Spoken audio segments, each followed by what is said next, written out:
All right. So, as an extension of the buyer personas, a lot of people don't do this, but it is super helpful to be able to visualize and understand what those personas are going through in the company. So, imagine you are trying to make a purchase online, right? There's a certain sequence of steps that you undertook to find a new brand, to gain that trust, to sign up for some sort of a newsletter or an account, ultimately make a purchase, and maybe you were so happy with it that you ended up telling your friends, right? That step that you went through in order to sort of make a purchase online is unique to you and you alone, right? And so if you can imagine when you're doing all this marketing and all these individuals are coming, everyone has their own unique path and sequence and journey that they've taken to find your product or service, and then ultimately end up becoming a paying customer, and hopefully a happy paying customer. And so being able to sort of visualize that and understand how all of your individual marketing efforts are helping guide them through the process, what's known as the marketing funnel.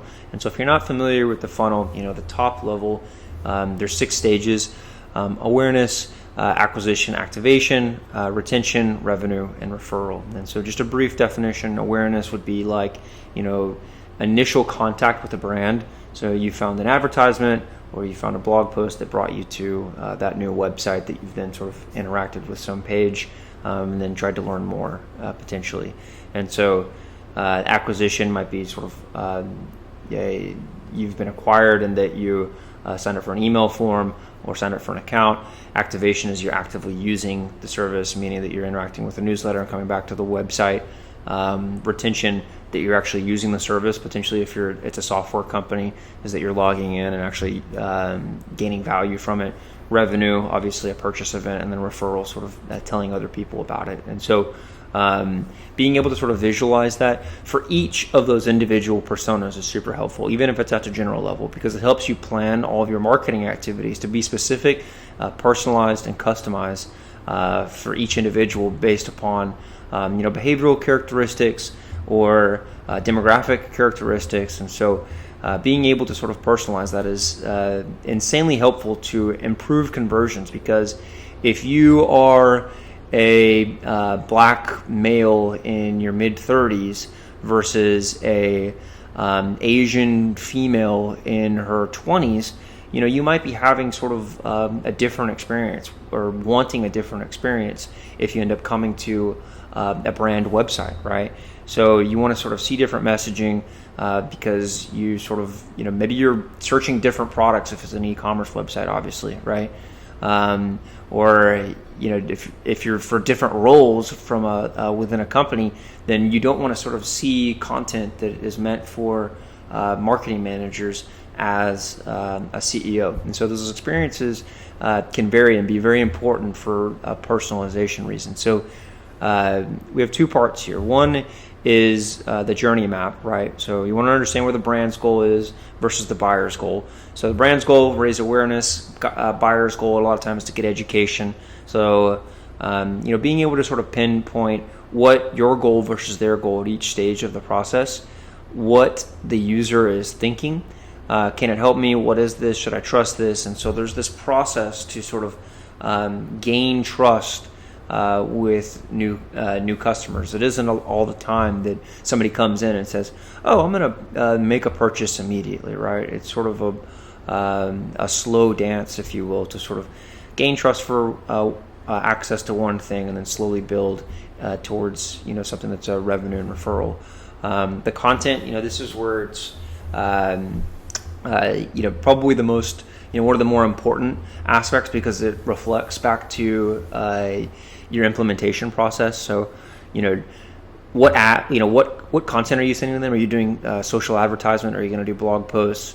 How are you sort of targeting these people at each stage, right? Because a lot of times people just focus on the awareness, but they focus on that top level and they say, okay, however many people we can send to it, that's what our new number is going to be, right? But they don't ever really sort of pay attention to the downstream funnel phases.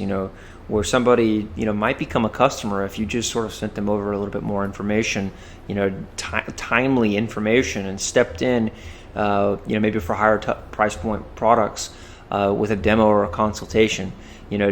Being able to sort of balance where people are at in their process, because everybody goes at their own speed, but being able to utilize tools in order to sort of engage them at the correct time, is a superpower. Customer step, outlining the individual steps will help you articulate what these people are going through. Do they view a Facebook ad? Do they sign up for an account?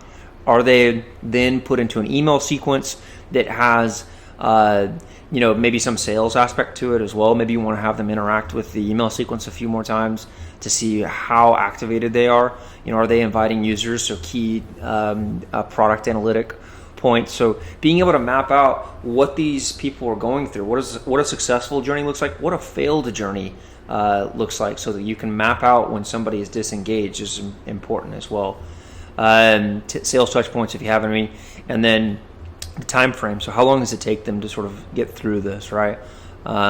If they do at all. So each one of these is going to be its own. You're never going to have 100% conversion, right? So each one of these things, you lose a certain percent of customers. Hopefully after sort of the top level, you can improve the downstream, funnel transitions. But that's just sort of a matter of improving conversions over time. The relevant pages, so pinpointing where people are going to go find information. Are they coming in from landing pages, blog posts? The homepage need to be optimized. Important pages within your application. Pricing page is obviously super important, and then maybe some referral pages as well. So that is sort of the first part, right? This is where you're actually layering the content that you're creating over the individual phases. And so a lot of what happens, and this is sort of you're never going to get sort of a 100% representation of what we're trying to achieve, but it does give you a good idea about what's happening. So this should be looked at as a linear step, right? So at the awareness level, there's channels, okay? So there's 3 types of channels that we're focusing on: blog content, influencer campaigns, and social ad content, okay? Those people come in.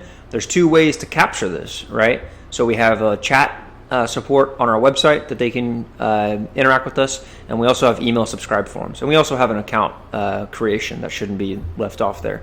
And so when they interact with this, how are we personalizing this for the downstream activities? Okay, so a lot of times you can tag information, so the subscribe forms that somebody subscribes to, if they're subscribing because they want a specific type of content, or they came to a specific blog post, you can customize those in order to put them through individual sequence. If they're interested in a specific topic, or because their background is a specific background, customize these subscribe forms and customize that journey that you're going to take them on. An email can be, one of the lowest cost, highest return activities that you can do. And so each of these personas now can go through these journeys on their own, and you can understand, are they being acquired? Are they being activated? And if they aren't being activated, yes, they're being engaged, then awesome, send them through a sales process of demo and whatnot. Or if they're not, they're unengaged, put them through sort of an unengaged newsletter to try and get that engagement level up. Because you're not going to get 100%, but this is, it's linear. It goes in many directions. It's conversion points, but at its core, it's about sort of organizing what activities you're going to be doing as it relates to the individual steps that users are going to be taking on your product or service. So looking over at GrowthHound, we have a visualization tool, so we can actually add individual steps to these things, and these are for each of our individual personas, right? And so at the top, doing some content marketing and LinkedIn, and we can actually sync our initiatives that we're going to be creating, so we can actually get an idea about what articles we're doing, kind of understanding about is the messaging that we're targeting for each of these individual personas, is it matching up with what we want to be targeting for each of these individual personas. So, visualizing how they're getting through, and then understanding, if that is, if we need to sort of improve that.